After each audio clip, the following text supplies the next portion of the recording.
샬롬! 꿈나래 청년 여러분, 우리 오늘 꼭 후티하는 그런 꿈나래 되기를 소망합니다. 디모데전서 5장 1절에서 16절 말씀 제가 읽어드리도록 하겠습니다. 늙은이를 꾸짖지 말고 권하되 아버지에게 하듯 하며 젊은이에게는 형제에게 하듯 하고 늙은 여자에게는 어머니에게 하듯 하며 젊은 여자에게는 온전히 깨끗함으로 자매에게 하듯 하라. 참 가부인 가부를 존대하라. 만일 어떤 가부에게 자녀나 손자들이 있거든 그들로 먼저 자기 집에서 효를 행하여 부모에게 보답하기를 배우게 하라. 이것이 하나님 앞에 받으실 만한 것이니라. 참 가부로서 외로운 자는 하나님께 소망을 두어 주야로 항상 간구와 기도를 하거니와 향락을 좋아하는 자는 살았으나 죽었느니라. 내가 또한 이것을 명하여 그들로 책망받을 것이 없게 하라. 누구든지 자기 친족, 특히 자기 가족을 돌보지 아니하면 믿음을 배반한 자요 불신자보다 더 악한 자니라. 가부로 명부에 올릴 자는 나이가 60이 덜 되지 아니하고 한 남편의 아내였던 자로서 선한 행실의 증거가 있어 혹은 자녀를 양육하며 혹은 나그네를 대접하며 혹은 성도들의 발을 씻으며 혹은 환난 당한 자들을 구제하며 혹은 모든 선한 일을 행한 자라야 할 것이요 젊은 가부는 올리지 말지니 이는 정욕으로 그리스도를 배반할 때에 취직하고자 함이니 처음 믿음을 저버렸으므로 정죄를 받느니라. 또 그들은 게으름을 익혀 집집으로 돌아다니고 게으를 뿐 아니라 쓸데없는 말을 하며 일을 만들며 마땅히 아니할 말을 하나니 그러므로 젊은이는 시집가서 아이를 낳고 집을 다스리고 대적에게 비방할 기회를 조금도 주지 말기를 원하노라. 이미 사탄에게 돌아간 자들도 있도다. 만일 믿는 자에게 가부 친척이 있거든 자기가 도와주고 교회가 짐지지 않게 하라. 이는 참 가부를 도와주게 하려 함이라. 아멘. 1절과 8절은 참 가부에 대한 가르침에 대해 기록하고 있습니다. 성도는 서로 존중하는 마음으로 대해야 하며 나이가 든 사람을 어버이 대하듯 공경하고 젊은이는 형제 대하듯 자매 대하듯 서로 존중과 평등으로 대하며 이성 간에는 절제와 순결로 대해야 합니다. 또한 교회는 돌봄이 필요한 이들을 마땅히 도와주어야 합니다. 당시의 가부는 교회의 돌봄이 필요한 대상이었습니다.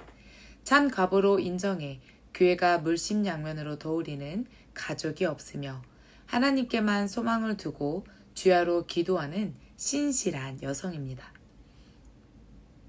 혹 가족이 있는 가부라면 가족과 친척이 그를 돌보게 해 자녀나 손주가 효를 배우는 기회로 삼도록 해야 합니다.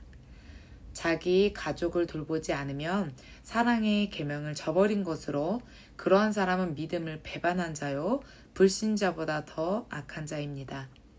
바울은 가족을 돌보지 않는 사람을 어떻게 평가했는지 가족 중에 친척 중에 내가 시간과 물질을 내어 돌보리가 누가 있는지 한번 돌이켜 생각해보는 시간을 갖는 우리 꿈날이 되길 소망합니다. 디모데전서 5장 9절에서 16절은 명부에 올릴 가부의 자격에 대해서 말하고 있는데요. 바울은 교회의 가부의 명부를 올릴 여성의 자격을 말해주고 있습니다. 60세가 넘어야 하고 남편이 살아있을 때 남편에게 잘하고 충실했으며 나그네나 성도에게 사랑을 베푼 선한 증거가 있어야 합니다. 다른 사람을 도왔다는 평판을 둔 점을 명부에 올릴 자격으로 말씀하고 있습니다. 그리스도의 마음으로 어려운 사람을 도우며 선하게 살아온 삶이 이때 인정받게 되는 것이죠. 바울은 젊은 가부에게서 사탄의 시험에 빠지지 않도록 재혼을 권하고 있습니다. 정욕으로 부도덕하게 행하며 좋지 않은 말과 행실로 교회의 분란을 일으킬 수 있기 때문인데요. 의미 있고 합당한 구제 사역을 실행하기 위해서는 교회의 도움이 꼭 필요한 일을 분별해야 합니다. 오늘날의 가부와 과거의 가부는 조금 다릅니다. 오늘은 여성들이 일을 할 수 있었지만 당시에는 과부가 됐을 때 일을 하지 못하고 경제적인 활동이 전혀 없었기 때문에 꼭 도움이 필요했기 때문에 이러한 권유를 성경은 하고 있다는 것을 역사적인 배경을 전제에 두고 이해하면 아주 성경을 읽는데 도움이 될 것입니다. 9절에서 16절의 질문은 이러합니다. 가부 명부에 올릴 여성의 자격 요건에는 어떤 것들이 있었나요? 나보다 더 어려운 처지에 있는 사람을 위해 내가 베풀 수 있는 선행이 무엇인지 생각해보고 우리가 함께 섬기며 하나님 나라가 사랑으로 가득 넘치는 그런 꿈날이 되길 소망합니다. 성도는 모두 그리스도 안에서 한 가족이지만 상대방의 나이를 고려하고 존중하는 마음도 가져야 합니다. 바울은 디모데에게 어떤 태도로 성도로 대해야 하는지 말해주고 있고요. 성경적 지식이 많다거나 복음을 전하는 막중한 사명을 맡는다고 해서 성도를 함부로 대해선 안 된다고 말해주고 있습니다. 나이 많은 남녀 성도는 아버지와 어머니를 대하듯 존중하고 젊은 남녀 성도는 형제 자매처럼 따뜻하게 대해야 합니다. 이는 사역자에게만 국한되는 태도는 아니고요. 우리 모두에게 적용되는 말씀입니다. 교만한 마음을 내려놓고 다른 사람을 자신보다 더 낮게 여기는 존중의 마음이 관계를 아름답게 합니다. 또한 바울은 교회가 가부들을 어떻게 도와야 할지 지혜롭게 제시하고 있는데요. 진정으로 도움이 필요한 가부는 가족이 없고 하나님께 소망을 두며 기도에 힘쓰는 사람입니다. 이런 자들은 교회가 책임져야 하고 가족이 있는 경우 가족들이 먼저 그들을 돌보게 하고 효를 실천할 수 있도록 교회가 사역에 집중할 수 있도록 도와여 주어야 한다고 기록하고 있습니다. 오늘날에도 연약한 이들을 돌보는 일은 여전히 교회의 중요한 사명입니다. 우리의 믿음은 단지 지식에 머무는 것이 아니라 존중과 돌봄과 실천의 순종이 반드시 있어야 합니다. 하나님, 오늘 말씀을 통해 우리가 그리스도 안에서 한 가족이 된 공동체임을 기억하며 기도하는 저희들에게 소망합니다.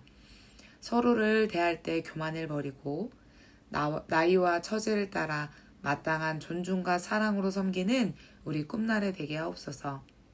특히 연약한 이들을 돌보는 일에 무관심하지 않고 따뜻한 마음과 손을 내어주는 교회 되게 해주세요. 교회 안에서 만나는 모든 이들을 존중하며 정결한 마음으로 대하게 하시고 연장자에게는 공경을, 이성에게는 순결함으로 대하게 하옵소서. 또한 가족과 친척을 책임지는 것이 주님의 뜻임을 기억하게 하시고 저희의 삶 속에서도 효와 책임을 실천을 하게 하옵소서. 내가 먼저 하나님께 소망을 두고 기도하며 참된 경건의 사람이 되게 하시고 어려움을 겪는 이들을 지혜롭게 도울 수 있는 마음과 지혜를 더하여 주시옵소서. 존중과 섬김으로 주님을 사랑하며 주님의 사랑을 전하며 교회가 그리스도의 몸으로서 사랑과 책임을 다하는 빛과 소금의 공동체가 되기를 소망합니다. 예수님의 이름으로 기도드립니다. 아멘. 오늘도 말씀으로 승리하세요.